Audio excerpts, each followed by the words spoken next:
My name is Jessica Leineweaver. I'm the director of the Center for Latin American and Caribbean Studies.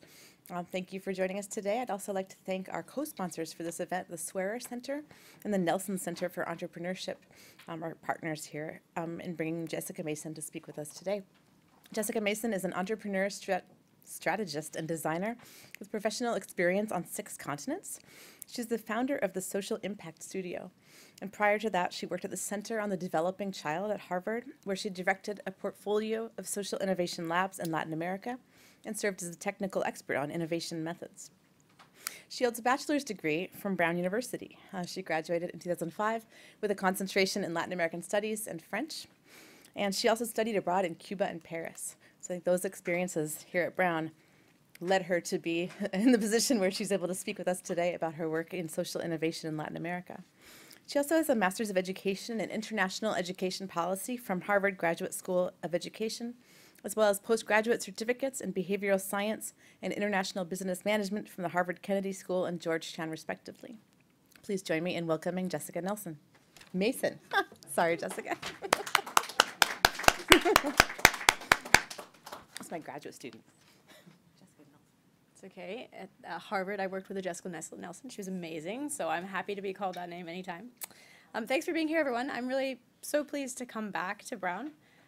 It's a real honor to sort of stand in the place where so much of this early thinking and learning started for me. As Jessica mentioned, I was a Latin American Studies concentrator, and I remember at the time, I probably shouldn't say this publicly, but I'm going to. It was kind of the path of least resistance. Like, I really liked learning about Latin America, and the concentration had very few requirements, and so it was like, great, I'll do that, and I can combine it with French, and I can do all these different things I want to do, and have a ton of flexibility and freedom sort of on the sides to play around with a lot of other things. But I'm really grateful to this concentration for the way that it helped me launch both a lifelong interest in the region, but also a professional career. It's really taken me to where I am today. And at the time, as a Latin American Studies concentrator, I had zero sense of what my future might look like, what a job in this realm might look like, and how I might take this sort of broad interest in the region and turn it into a career if I didn't want to be an economist, or if I didn't want to be an engineer, if I didn't want to be a lawyer, or any of the other sort of typical professions, and those that we most typically see publicly in the region. And so for me, it was really a moment of not knowing where I was going to go and what the options were. And I remember coming to some seminars like this that were typically presented by faculty or by those who were in these more established professions, and I didn't see myself in that and really had questions as to sort of where I was going. So when we first began talking about the opportunity of coming back and sharing my experience, part of my hope was that those of you who are sitting in a position where you're thinking about careers might imagine yourselves in a career that's a little bit different than those that are most widely available. For those of you who are solidly in your careers, hopefully this is an interesting expose into what my career has looked like and a lot of what I've learned and the experiences I've had, and I'm so grateful for the opportunity to share them, so thank you. So I want to start by telling you a little bit about where I am today, so we can understand sort of that pathway of how I started here at Brown and moved to the studio where I am now. So about 2.5 years ago, I founded the Social Impact Studio. We work principally with nonprofit, government, and public sector clients to help them amplify their impact. We do that in 2 ways. One is we help organizations really focus on what they're trying to achieve. When I was in the nonprofit sector, one of my observations was that in a great number of cases, there are organizations who are doing extremely good work, right, who are trying to make the world a better place. And when you start to interrogate and have a conversation around, well, what is it you're actually trying to achieve? What would that look like? How would you measure that? That they often don't have the clarity. And there are notable exceptions to this rule. There are phenomenal organizations working around the globe who have a lot of clarity about what they're doing. They can talk to you about their metrics, what they're measuring, and how they know that they're having an impact. But there are many that don't. And so part of the work we do is helping organizations really think critically about what is it they're trying to achieve, and what would that look like, and how would we measure it? The idea there is to sort of put a point on a map and say, this is where we're going. We'd recognize it if we went there. The notion that if you as an organization or you as an individual are going to go on a road trip, and I say to you, that's fantastic, you're going on a road trip, where are you going? And you say to me, oh, well, we're going south. When I'd say, like, well, where south? Across the border? Yeah, we're going to go to South America. And I'd say, well, where in South America? And you say, well, South America. that a lot of organizations are actually faced with this dilemma, right? So they have this like broad sense of where they're going, but they're not able to really narrow in on the exact place. And so if you were to go on a road trip in, say, South America, you may have a wonderful road trip, but it may not be the most efficient from a resource standpoint or from a getting to impact quickly standpoint, right? And so we work with organizations to help them pinpoint exactly where they'd like to go. The second thing we do is we provide them support in the area of design. We help them reimagine their programs and services to be more focused on those that they serve. The real, true, lived experience, needs, priorities, preferences of those people they serve. And in doing so, we help organizations create programs that are more impactful because they're better aligned. Ooh, I'm not sure what's going on here. They're better aligned with the needs of the people they serve, and therefore they have a bigger impact. Okay, let's see if we can get that slide back. Great, there we go. Okay, so in doing this work in the last 2.5 years, we've worked with a wide variety of organizations. Some of these should be familiar to you, some may not be. Among these organizations are some that work here in the US and some that work in Latin America. And we can talk a little bit about why there is that balance. When I started the studio, I had been working in Latin America for most of my career. And I, as a business owner, failed to heed my own advice and think strategically beforehand about where our clients were going to come from.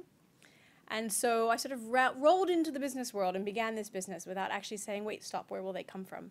And so where did they come from? They came from my network. And my network was in Latin America.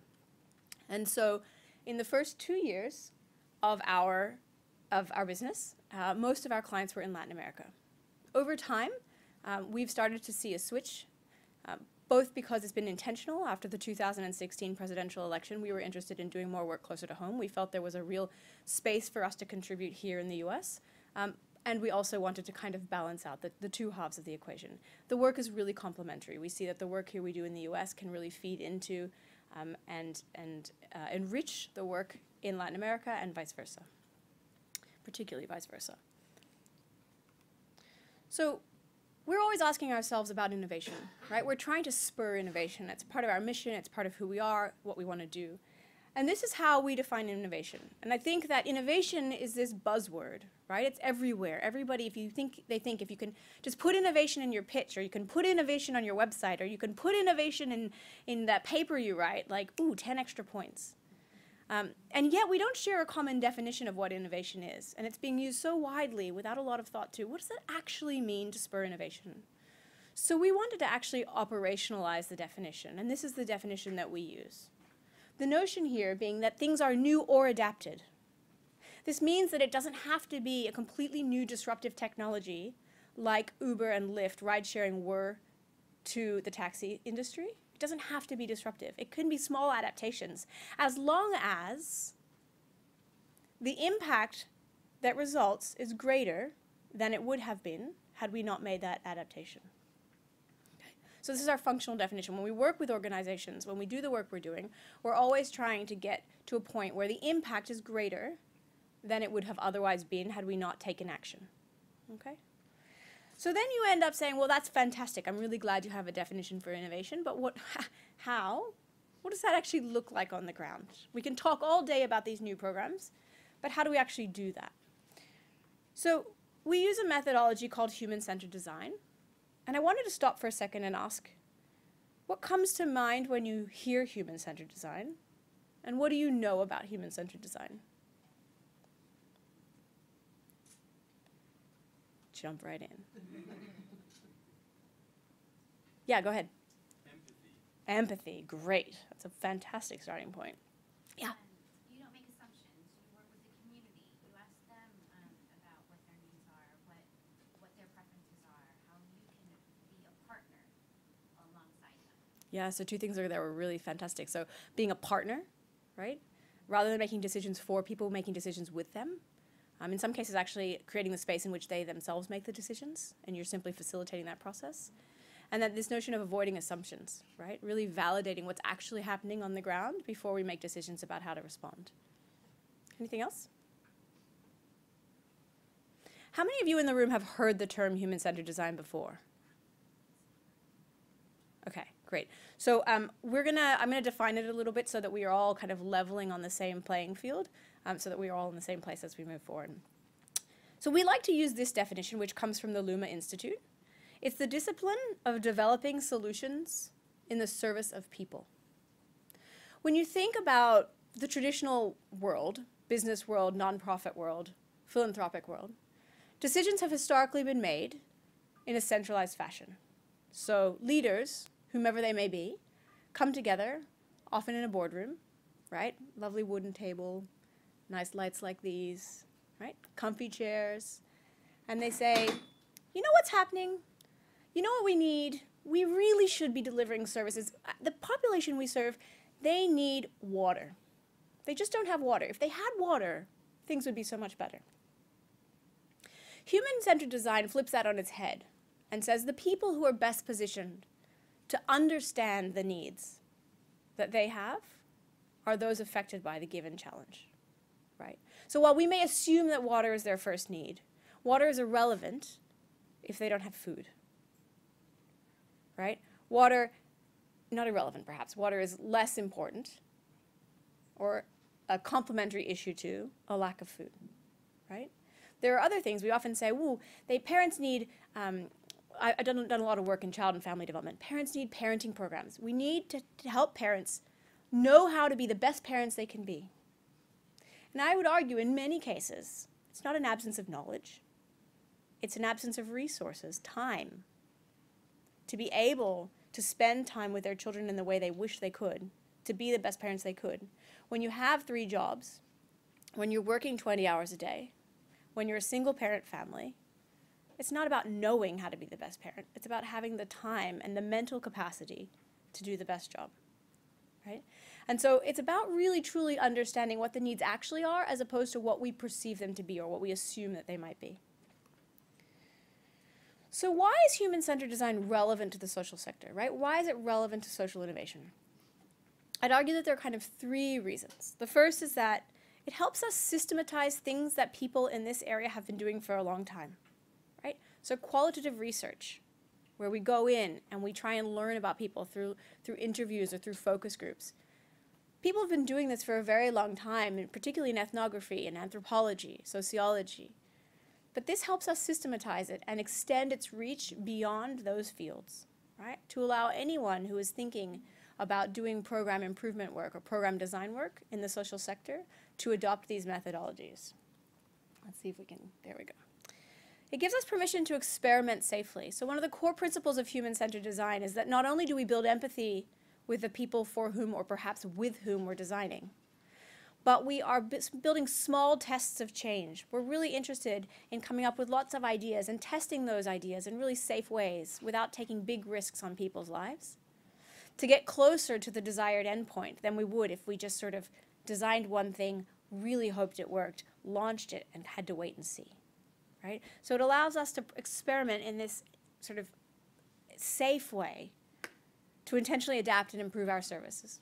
And the third piece is that it really helps us center those we serve in that decision-making process, as we've just talked about, so that their voices and experiences are uplifted, right? They're upheld, they are honored, that we recognize the value that they have and what they can contribute, and they're not swallowed by complex bureaucracy and systems. So some of the biggest social services we have here in the US are characterized by big bureaucracy, complex systems. And it's very easy for the voices of the marginalized to be further marginalized. And human-centered design helps us uplift those voices and bring them to a central part of our process. One of the things that I've found doing this work is that we have to make an adaptation from traditional human-centered design to this sort of adapted version. So standard design thinking puts the user front and center. Okay, we focus on the user. If we understand how this user, which is the person we're serving, interacts with his or her environment, we can make things better, right? And make better things, this emphasis on products. We would argue that in the social sector, we have to take a broader view. We have to design for an individual in context. This means recognizing that people are embedded in relationships. Relationships are embedded in institutions and organizations. which are embedded in systems, which is embedded in culture, which is embedded in history. This is an ecological approach. If you're familiar with Bronfenbrenner, you're thinking, wow, that sounds familiar, right? It's the application of this ecologic approach, recognizing that people don't exist on their own, that we exist in context. And if we don't design for context, if we're not intentionally trying to create innovation that takes into account context, when we launch that innovation, when we implement it, it will fail. If not fail, it will face a lot of resistance because it won't have accounted for context in the way it needs to. So what is it exactly? Design is a set of collaborative skills, behaviors, and a mindset. Right? It's kind of all-encompassing the way we do things, the way we think, the way we work. It helps us tame and tackle complex challenges and more effectively and efficiently respond to stakeholder or constituent desires, needs, and challenges. We talked about building empathy, and that's that idea here. Human-centered design in practice looks something like this. Now, every design firm that you come across, every design process you learn about will have a different number of steps, but essentially they can all be summarized in this way. Okay? So we, within our studio, use these 5. And the important thing here to know is that it's not a linear process. In design, you might do some looking and listening and learning by doing interviews or focus groups, shadowing, journaling exercises. And then you might move to reflect and reframe, where you analyze what you're hearing, what you're seeing on the ground. You reframe your challenge statement. How are we thinking about the challenges in front of us? And you might find that as you reframe that challenge, you need to go back and do more listening, right? So it's not a linear process.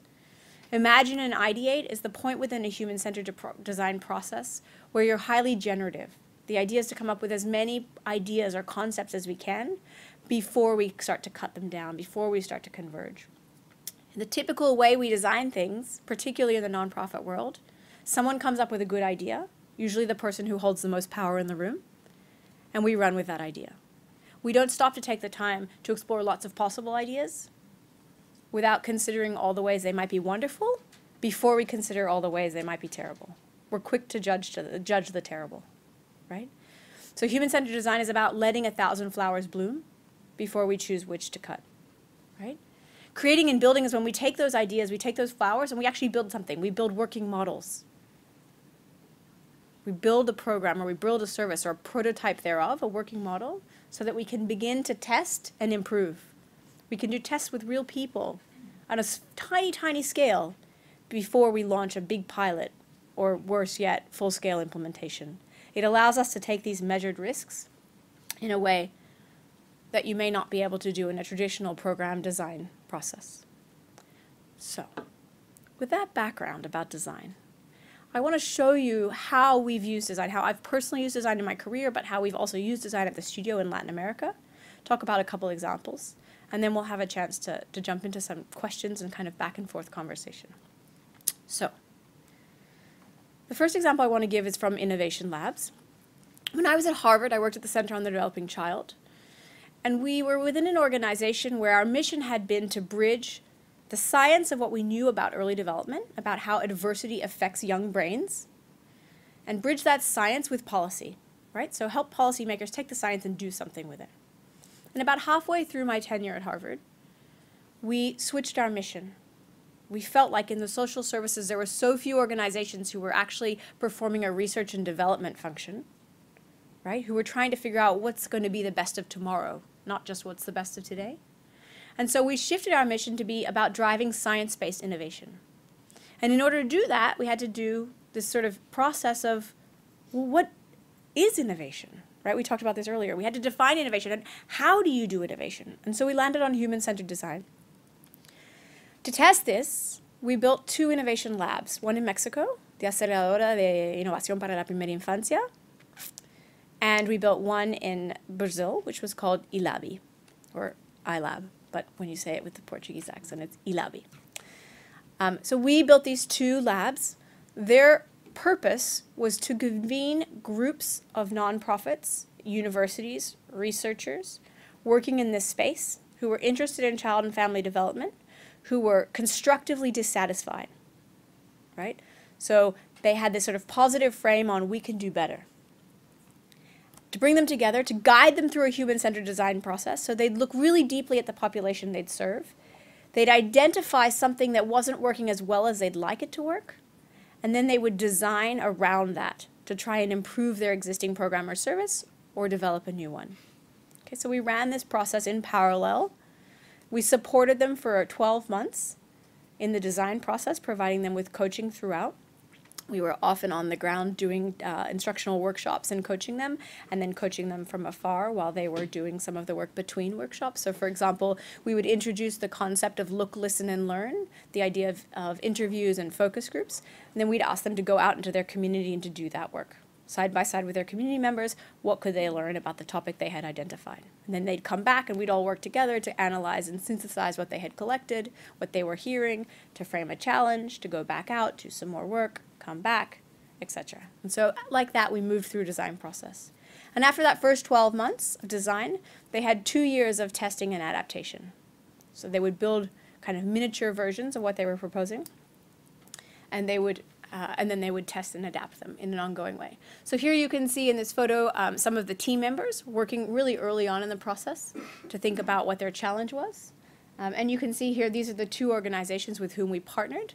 This organization, this is actually a conglomerate of organizations in Brazil, and up here is the Aceleradora in Mexico. Both of these had local partners, and that was a huge key to their success. Never, ever could we have been successful, nor should we have been successful, had we been Harvard and just kind of shown up in Mexico and Brazil and said, here we are to craft some innovation for you all. That's not the way we were working. So we had local partners who were right there doing the work with us. Side by side, we were working with these local organizations. So in these innovation labs, some of the results, some of the products that emanated from the process, we had some in-home coaching services. There was video coaching services, small video vignettes that were used to help parents adapt their parenting approaches, personalized text messaging. There were WhatsApp groups. And this particular photo I'm showing you here is from a program in Mexico which came from this innovation lab called Padres Muy Padres. And this is about, there was a hospital that was participating in our lab, and they had noticed, they had this neurodevelopmental lab, I guess you'd call it. And they noticed, the head of this neurodevelopmental lab had noticed that when janitors and sort of other resource staff were about to become fathers, they would sort of pop by his office and say, I'm about to become a dad. I have no idea what to do. I'm pretty terrified, and I don't really know what to do. And so he kept thinking about this issue and the fact that there were all these men here at the hospital who were these new fathers, and they felt really lost in their own journey in parenthood and fatherhood. And so on the basis of observing that need, right, the need for support, the desire to learn, we asked them to go out and to spend time with these fathers and learn about them. And what we learned was that most of them were commuting up to 2 hours each way to the hospital. Right? So they lived in Mexico City. Traffic, as many of you probably know, in Mexico City is pretty abominable. And so they would spend huge amounts of time on the bus every day. And they didn't have a lot of time with their children. And so we designed this program where we would focus on 2 things only, feeding and bathing. And there were moments in which the fathers were going to become expert feeders and expert bathers. And when they got home, the first thing they would do was feed or bathe their child every day to connect with their baby. And what we did was, the original proposal was to use podcasts, that we would record podcasts and they would listen to it on the bus, because they had all this time on the bus that they could be using for this purpose. And then we added some in-person coaching sessions. And then we found that more than podcasts, actually WhatsApp groups were better. It was a better technology for this fathers. So as we were developing, as this group, the group from the hospital, was developing this program, they were making adaptations. First it was going to be podcasts. It became a WhatsApp group. It didn't have an in-person component. We added an in-person component. I'll tell you about another exciting adaptation. So they launched the program. It was going great, except for one thing. The fathers would come home, brand new baby in the house, and the fathers would say, okay, I'm ready to bathe the baby. And what would the mother say? Because, well, I already did is one good idea, but that's not the big point. So if it were me, I would be like, great, here's my child. I have 3 young children. If someone says I'm ready to bathe the child, I'm like, take my child. That was not what happened here. The mother said, oh, no, I'll do it. It's okay, I'll do it. Because they didn't believe that their partners had the skills. They didn't trust in their partner's ability. They felt a sense of control. They needed to feel a sense of control over raising their children because that's the traditional roles in this particular community, right? And so then they had to feel like, okay, so what can we do to help the mothers learn to see their partners as competent and to step back and to create a space for them to participate in parenting. And so they had to make that adaptation. So throughout the process, they're making adaptation after adaptation, trying to make this program more and more impactful. And that's just one of the programs. There are a number of other programs that emanated from this work that were really exciting too. I want to turn for a second to some work we did at the studio in corporate social responsibility. This is in Peru. The question we had was about promoting child development for the employees, the children of the employees of this organization, but also sort of across the country writ large. And we did a lot of field work. So here you can see, this is me. We were in a small town, and we were talking to mothers and grandmothers and their children to learn about their lives and what their biggest challenges were. And some of what we were interested in was anemia. Anemia was a big issue in this community. It's actually a big issue. Childhood and anemia is a big issue across Peru. And we were interested in what were their feeding practices and how might we support or augment their feeding practices to decrease the rates of anemia. And so we actually looked to a successful program that had been used elsewhere in Asia, which is called Lucky Iron Fish. It's a small iron fish. Is anyone familiar with it? It's pretty cool. So it's this little iron fish, literally made of iron, food-safe iron, and you put it in the pot of water when you're boiling water for food, when you're cooking something, and it releases food-safe iron into the water that is then transferred to the product that you're cooking, the food that you're cooking, and when you ingest it, it increases the levels of iron in your body. And so we were really interested in, could we take this existing solution from somewhere else in the world and adapt it in such a way as to be effective in this context? And so this photo that you can see here, we were doing a test cooking session with some employees of a hotel that was part of this corporate group. And we were trying to see whether they would use this fish in cooking what turned out to be the local daily meal, which was oatmeal. So when we first entered the community, we thought that soups were going to be the most common meal, and that would be where they would use the fish. And by spending time in homes with families, we learned that, in fact, the one meal that was common across all of them was what they called cuáquer. It took me a very long time to figure out what cuáquer was. And ultimately, I did not know, and I had to say, so can you show me this cuáquer? And they brought it out, and of course, it was Quaker oats. And so they all made Quaker oats, and they made them with the boiling water. And so we wanted to know, would they be willing to put this little iron fish in their water when they boiled their oats? And so this was a test run to see how they would do. So you can see them here collaborating to make it better. So you can see how we're on the ground, learning from people, learning from communities about their needs, about their contexts, and then developing programs and adapting them to fit within their existing lives. Okay. There are a couple of other examples we can turn to.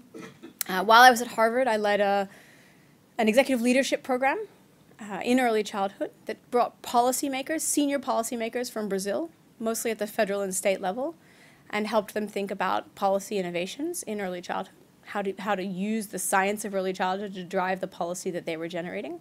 And I'd be happy to talk about that example. Furthermore, we did some work in Mexico with a foundation there, and in fact a group of foundations around collective impact. And I'm happy to talk about kind of how the collective impact approach can also spur social innovation. But with that in mind, I want to stop it there and ask whether there are any questions or whether maybe we could begin a conversation to think about what these examples evoke for you, what you had in mind coming into the session, and how I might share more of our experience to enrich your own.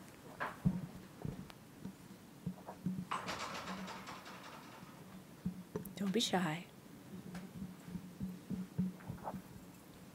Yeah, Jessica. A lot of this sounds very, oh sure, of course. A lot of it seems very ethnographic, right? The idea of getting to know people and finding out what some of the concerns they have are. Yeah. But I'm also seeing that you're using all kinds of new technology like podcasts and WhatsApp and so on. And so my question is, do you really need to go to these places, or have you done projects in which it's all remote, the sort of interventions that you're doing or the research that you're doing? And would that work? Or if it wouldn't work, how come? And if it would work, what are some of the things you need to do to make it work?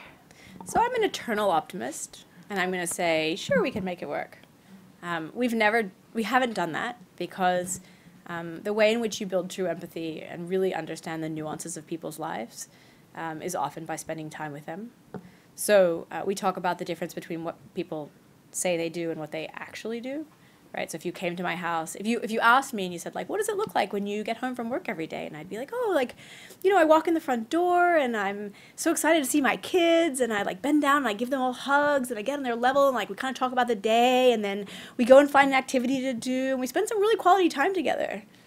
And if you came to my house and you asked me that question, and you observed me, you'd see that I walk in and I'm probably tired and hungry, and I like don't get down on their level. I just like hug them at my legs, and I'm like, guys, I'm really hungry. Can we go to the kitchen? Can we take this let's go take this conversation to the kitchen. Come on, follow me. And then one of them screaming, and I'm like, I'm really hungry, and they're like, can we read a book? And I'm like, I'm really hungry, right? And it's not an ideal interaction, but I wouldn't tell the researcher that. You'd have to come and see that. And so there's such a richness to doing this in-person ethnography, and I would be the last person to say, no, it's not possible to do it without it, but I find it hard to think about how. I think the other thing for us is that we really focus not on doing the design for others, we focus on creating the conditions in which others can design. So setting other organizations up to have the skills to do this kind of work, to think in this kind of way, and better yet, helping the populations they serve become integral players in this process. Helping those folks hold the protagonism, have the voice in this process. And if we can set the conditions for that, that's a huge win for us. And so there are examples of times in which we've been able to ourselves, not do the ethnography ourselves, but build the capacity and create the conditions for others to do so on the ground. And that, I think, is a pretty sustainable, but also sort of the more ethical choice of when you think about how to do this work. Particularly in Latin America, I increasingly feel like there are some incredible ethnographers and incredible designers on the ground in Latin America, and there are very few instances in which we should be there. If it's helping build capacity in areas where it doesn't exist and we can be of support, fantastic. But I don't think we should be the designers. I don't think we should be the ones coming up with the ideas. Yeah.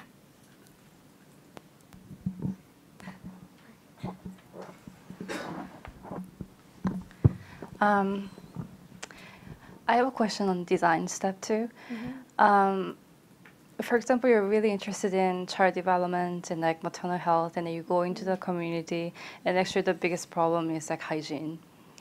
In that case, I think your focus, like I'm also interested in, super interested in social enterprise too, but like my mission or like my interest is different with like what they need. Mm-hmm. Then like I don't know how broad you can think about on your designing stage. Yeah, so I gave you 2 examples from child development, but we work across the social sector. So I happen to have more examples from child development because my career, prior to kind of getting in the innovation space, my career was in child and family development for a long time. And so both that's where my expertise lay, as well as where our early clients came from, because again, it had to do with my network, right? Having said that, we've done a much broader swath of work. We recently did work on food security with the province of Nova Scotia. We've worked on health and advocacy with the American Heart Association. We've built fellowship programs. We've done sort of a very wide range of things. And I think the beauty of design is that it's an underlying methodology that can be applied to such a great number of areas, focus areas and themes, and isn't at all related to one area. So in fact, what I think is beautiful is that sometimes, you work with an organization and they're really interested in hygiene. And so you go into a community setting with hygiene on the mind, and you're looking at hygiene. But while you're there, you notice a bunch of other really interesting things. And it may switch your focus from being on hygiene to saying there's actually a more pressing need that we could solve pretty easily. If we solve that, it would allow us to then focus more efficiently or more impactfully on hygiene or any number of other things. And so the beauty of design is about keeping an open mind to what the conditions really are like, to what people's lives really are like, and taking that and working from there, as opposed to from early assumptions about what the most pressing need might be. Just for the follow-up questions, then like, do you have funding before you have your design stage, or you figure out like what you're gonna go for and then find funding? Yeah, so this is one of the biggest challenges I think we have as a sector. So typically the way we work is that our projects are funded before we begin, right? However, if you think about philanthropy and you think about the way the philanthropy currently, most philanthropy currently funds, they expect folks to have a project to fund before they give of their money and give of their resources. And what we'd like to see, and I think we're seeing a trend in this direction, is philanthropists investing in organizations doing this on the ground context building work, empathy building work, so that you can then narrow and define a project and that they can then fund that. And so we've had, when I was at Harvard, for example, we had some funders who were quite open-minded in that regard and were really helpful in that way in supporting that kind of mechanism. I think overall, as a sector, we should be moving towards really investing in and supporting this early stage empathy building work, because then we're going to be much clearer about what it is we're working towards. Whereas right now, I think there's a tendency to sort of have to come up with a project that the funder's going to fund with not a clear sense of, is this really the right project for what's going on the ground? There are some community development organizations that are so in touch with their community and the folks they serve that they don't need to go out and do extra because they're doing it every day. And in that case, they're probably ready to put a proposal and a project in front of people and have that be funded. But there are a lot of organizations that are not in that position, particularly those who are not direct service organizations, but they're intermediary organizations. So I would like to go back to a couple of slides. So, Sure.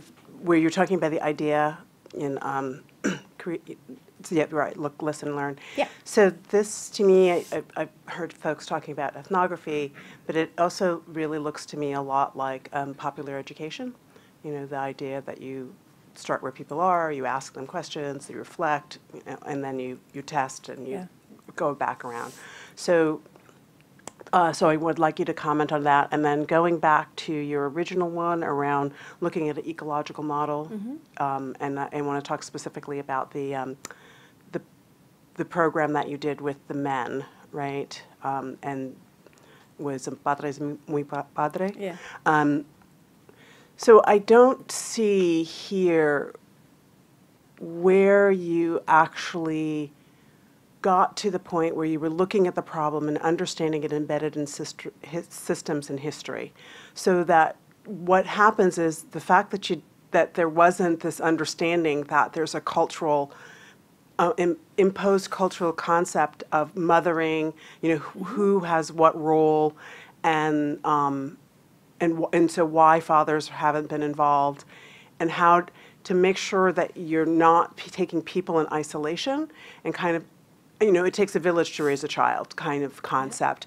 And so why that didn't come up in the beginning, and how to make sure that you take that context in future for programs. Yeah, definitely. So I'll take this one first. So when I first started practicing human-centered design, when I was still at Harvard, we were doing this work, I was practicing human-centered design as in the traditional way, traditional design thinking, right? Which, so if we go back, kind of this piece here. I was just learning, I was beginning to practice, and what we were sharing with these groups and the process that we were coaching them through was very traditional. It was based on sort of design thinking, which has been done, to your point about popular education.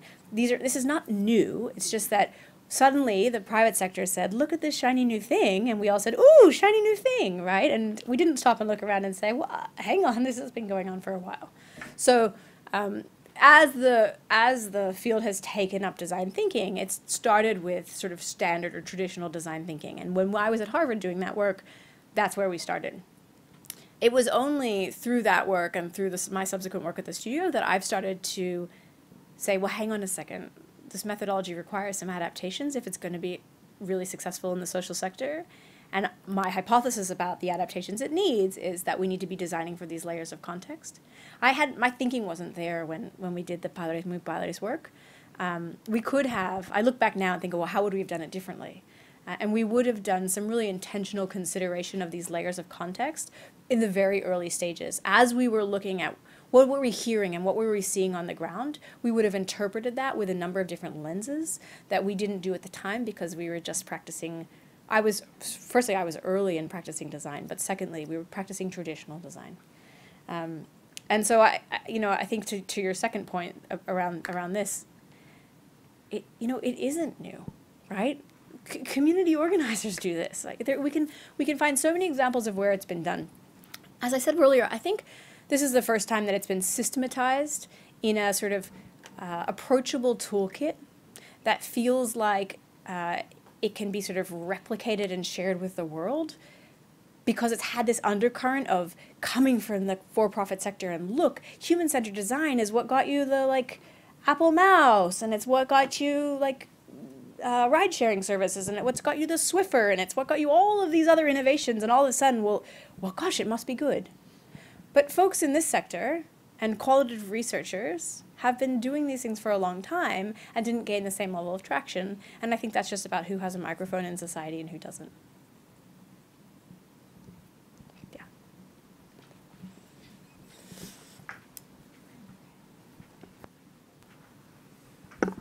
With the list of the organizations that you've worked with, I was interested to see that the World Bank was one of them. Mm-hmm. And as someone who, it's interesting to look at the history of the World Bank and see how a lot of the times the issues that they had in the results was this lack of human-centered design, because it was widespread economic and development programs, like this one-size-fits-all implemented in Latin America. Mm-hmm. And what I'm interested in is, well, first of all, I think it's interesting to see how these two professions, or anthropologists or ethnographers, which have crucial knowledge and expertise that would be very relevant for these economists to consider. And these economists, there was a lack of interaction between those two. But my question is that by involving a more personal and or more of an attention to the local people on the ground, and as you said, making decisions with them instead of for them, do you think that sometimes you lose the ability to make a widespread, a national or a regional impact, as opposed to, the local changes of these examples? So it's I think it's hard sometimes to see how, while you can make a significant impact locally, how you can translate that on the global or national or regional scale. Yeah, so I think there's definitely a tension between designing for an individual or community and designing for large scale. But I don't think that's a tension we can't resolve, and I don't think it's a tension we can't pay attention to. So in the work, for example, we did in Nova Scotia, it was intended to generate policies, right? It wasn't intended to generate a one-off program in a particular community. This province-wide work was intended to generate policies that could be province-wide. And so because we went in with those parameters and with that frame, we were able to design for that, right from the beginning. And I think that you have to draw the distinction between, well, what are you designing for in the beginning? If you're designing for a program for a particular community and you're not thinking about scale from the start, it'll probably be really hard to scale it. If you're thinking about scale right from the start, it's going to make things a little bit easier.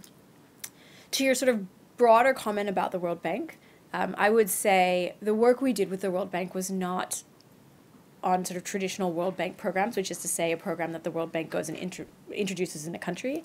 We collaborated with them to design a fellowship program that would help them bring local voice into some of the World Bank work, particularly around early childhood, again, just because I happened to have that network connection. And so in Africa, it's grossly unsustainable and probably not the right choice for the World Bank to continue to fly international consultants to Africa to advise on early childhood. And so they were interested in, could we build a cohort of African local experts who currently didn't have the knowledge in early childhood, but if there's one thing we can build, it's knowledge in early childhood. So could we find great people, give them that sort of knowledge, skills, and experience working with the World Bank to then become local experts? And so that program was about designing for the fellowship program. So who were the stakeholders? We were designing for potential fellows, we were designing for their potential supervisors in World Bank country offices, and we were designing for partners in governments, right? It wasn't sort of on the ground, here's a new hygiene or Watson program. This was a sort of intermediary level fellowship program to address kind of a talent and expertise challenge that the World Bank was facing, for better or for worse. Did you have a question too? So it might take me a second to figure out what my actual question is, but I have a question about teaching this process. So either when you go into communities and you're teaching this, or in thinking about working with students, young students here that are learning this process, one thing that I've noticed about like either user-oriented or human-centered design processes is that people who are new to it and that also don't necessarily have context in whatever area they're looking at get so focused on that look, listen, and learn stage that they frequently will start reinventing the wheel. They'll start coming up with ideas that, and going through this huge design process to design something that's already been created somewhere else. So I'm just wondering if you've observed any of that happening in the work that you've done in Latin America, or if you have ideas about where in this process you can have kind of those check for context or check for broader kind of looking out there and seeing what people have done, maybe in different environments or different contexts, but where solution, like just looking for solutions so that you're not wasting resources as much as I feel like I've seen some people that are learning this do. Yeah, sure. I mean, we talk a lot about the need to mix what we would call street science and book science. So looking to the literature to understand what's been done, and I don't mean literature in the academic sense, I mean in the broader sense of others' experiences. And I think you're right. I think there's a tendency to sort of say, oh, well, we don't want to bias ourselves with what's already been done. We want to just like, go in and understand that really unique need and come up with something crazy unique. But I think you just have to kind of have an openness to the fact that there are people working on similar issues around the world, and while the exact solution might not be out there, you know, it warrants taking the time to see. And I think, you know, the example in Peru is a great example, right? We could have spent months trying to figure out how to solve anemia in this population. And there was an existing solution that we were willing to try. There was the point of design was to allow us to do a quick experiment to see whether this was even remotely viable in this context or not, before we went and spent a lot of time coming up with something new. And had we not sort of looked at, well, what's going on in the world of anemia? What's going on in childhood anemia around the world? We wouldn't have found that, right? And so from a teaching standpoint, it's just something I always remind people to do. I think you're right in a practice standpoint. Oftentimes, the kind of literature review piece is overlooked. It's left out of a scope of work or a plan of action. And I think it's our role to just continually remind people to focus on the good that's already out there. And there are going to be times when it's really helpful, and there are going to be times when it's not. And both of those outcomes are perfectly fine. It doesn't make you less of an innovator to have borrowed something from somewhere else and made adaptations.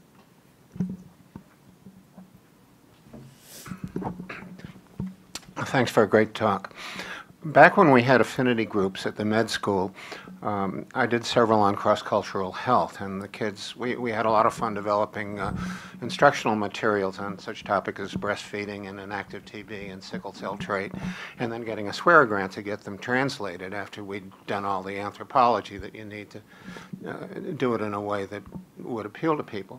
And that gets me to my question, which is, has anybody looked at redesigning second language acquisition, which really needs a major redesign, because our experience is the kids all learn English, but the parents don't. And there's a neurodevelopmental reason for that, but that being so, the way foreign languages are taught is increasing, is just terribly cumbersome. You can go to Brown Night School and learn how to conjugate verbs. You can go to International House and learn how to order in restaurants. And I've taken medical Spanish twice at night, and twice they've canceled the second semester because not enough people sign up. So you spend all this money and time, and you come away with nothing. And I know a lot of our mothers are frustrated in, trying to learn some English. Yeah. So has anybody looked at redesigning just the way that whole thing is done and presented to people in a way that would work? Yeah. So certainly, so first let me caveat my response by saying I'm not an expert in this area, but I'm happy to give my opinion. Which is to say that, certainly there are new, particularly online modalities. There are a whole bunch of apps and things that have looked at how we acquire language and how we learn language, particularly as adults, and are sort of tapping into that. The extent to which they feed into the way we live our lives, and not we, those of us sitting in this room, but those who may be living in poverty with 4 children who have busy schedules, and you're working 2 jobs, and you also, by the way, need to learn English to be able to sort of have the life that you want to have in this country, or in any other country.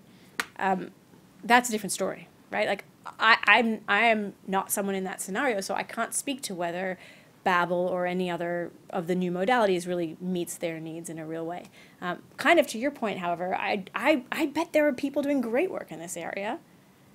I personally don't know because it's not a subject I'm working on, but I would bet there are some people doing really incredible work on the area. The question is, how are we connecting the product, that solution, to the implementation piece? That's what it's actually embedding in people's lives and improving their lives. And that's that point I was making earlier about we can come up with great products, but if we're not thinking about the context in which they sit, the way they'll be implemented, they may never reach the population for whom they could have the most benefit. Yes, that's what I was asking. Thank you. Sure. Okay. I'm going to leave you with two last thoughts.